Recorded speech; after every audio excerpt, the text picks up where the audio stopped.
At the risk of being a bit contradictory on here, I will read you an essay or excerpts from it, an essay by Paul Craig Roberts, with whom I'm not always in agreement with his essays, but this was a pretty good one, and it was called "What Became of Western Morality." Now, I have some minor objections with this essay, but I will leave those. I will leave those towards the end. And here are some excerpts. The extent of American ignorance is breathtaking.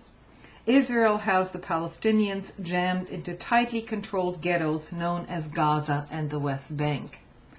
With Egypt's help, also a repressive regime, by the way, Israel controls the inflow of food, medicines, water, and energy into Gaza.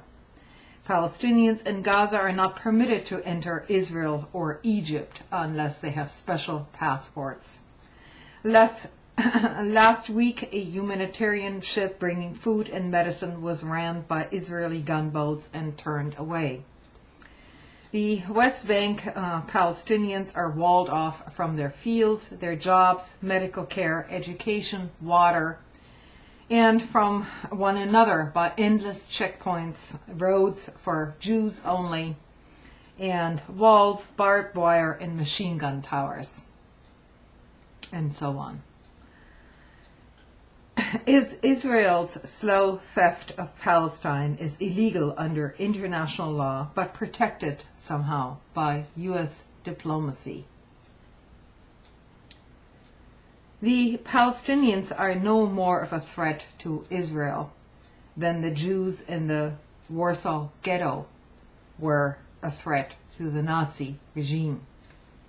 Yet everywhere in America, Congress, the executive branch, the print and TV media, the universities, evangelical Christian institutions, there is a belief that Israel is on the verge of annihilation by Palestinian terrorists. This ignorance, so carefully cultivated by the Israel lobby, turns genocidal aggression into self-defense. It fools Americans, but it doesn't fool some Israelis. Some Israelis have always known that self-defense is a cloak for Zionist policies of territorial expansion. The policy is controversial within Israel itself, although you would never hear this in America. Many Israelis object just as many Americans object to President Bush's illegal wars and violations of U.S. civil liberties. Many Israelis give voice to their moral conscience, but they are overwhelmed by vested interests.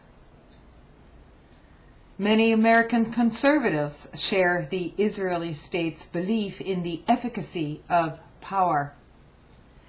Conservatives, or those who call themselves as such, who turned against Bush's wars did so because the U.S. was not brutal enough.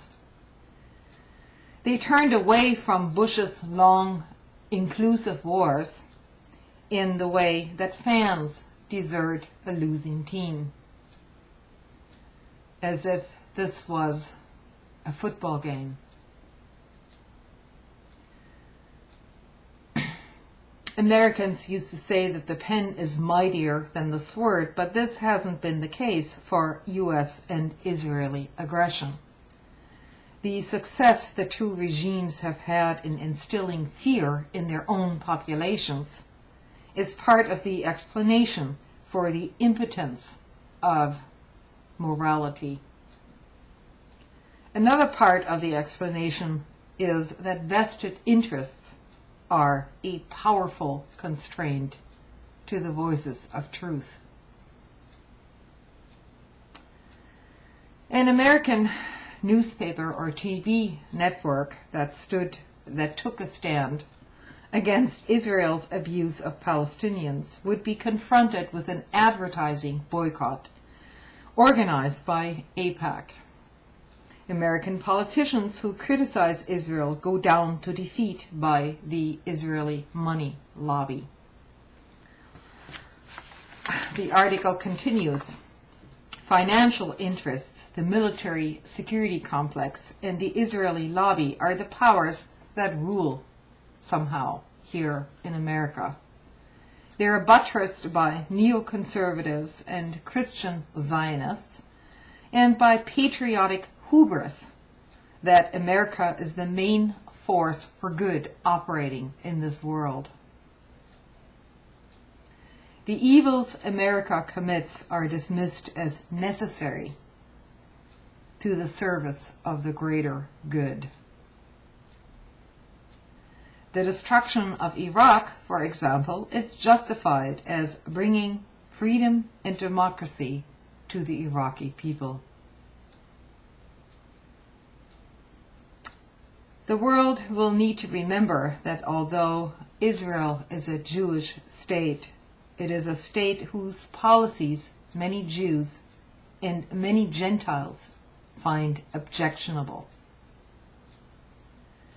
Just as a majority of Americans oppose President Bush's wars of aggression in the Middle East and elsewhere, and his unconstitutional policies here at home. We must not confuse Zionist government with world Jewry, just as we must not confuse the American people with the war criminals in the Bush regime. And Roberts goes on to say, we must avoid the mistake that was made by blaming the German people for Hitler. It was the aristocratic German military that tried to remove him. In contrast, Democratic Speaker of the House Nancy Pelosi blocked the attempt to impeach George W. Bush and Dick Cheney. Pelosi is a discredit to California, but shall we blame all of America for Pelosi's defense of war criminals?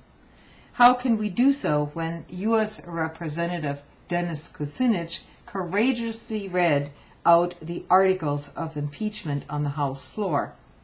Are all Americans guilty because Kucinich did not prevail? That's the question that Roberts is asking in his article. Well, after thinking about it a bit, there is such a thing, perhaps, as willful ignorance on part of the American public, given all the resources that are out there for basically everyone to look up. And